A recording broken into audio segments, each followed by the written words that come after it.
ची एक काळजीवाहू मेंढी आणि तिचा चिंटू नावाचा लहान कोकरू राहत होते.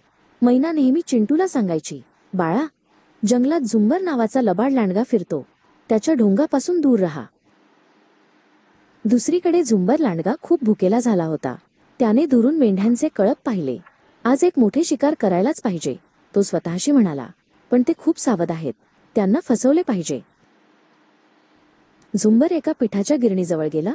त्याने स्वतःच्या अंगावर भरपूर पांढरे पीठ ओतून घेतले आणि तो पूर्णपणे शुभ्र झाला. तो आता एखाद्या मोठ्या पांढऱ्या मेंढीसारखा दिसत होता.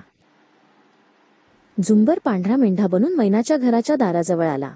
त्याने आपला आवाज गोड आणि मृदू करण्याचा प्रयत्न केला. मैनाताई, मी एक वाट चुकलेला मेंढा आहे, मला आत येऊ दे. चिंटूने तो आवाज ऐकला आणि तो धावत दरवाजाकडे गेला. आई, कोणतरी आले आहे.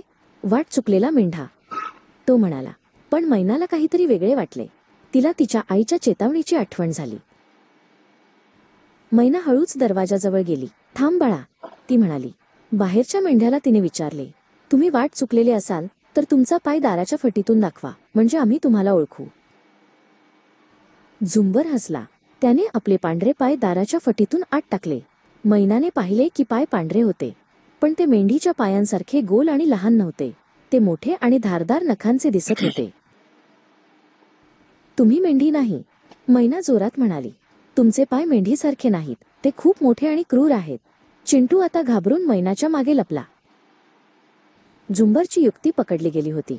तो गडबडला आणि त्याने पटकन आपले पाय आत घेतले. त्याने ढोंग करत विचारले, अहो, मला नुकतीच सर्दी झाली आहे, त्यामुळे माझे पाय सुजले आहेत.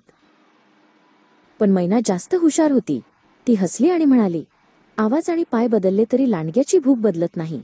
तिने जोरजोरात ओरडून इतर मेंढ्यांना सावध केले. झुंबर लांडगा आपले ढोंग सोडून भुकेलाच जंगलाकडे पळून गेला.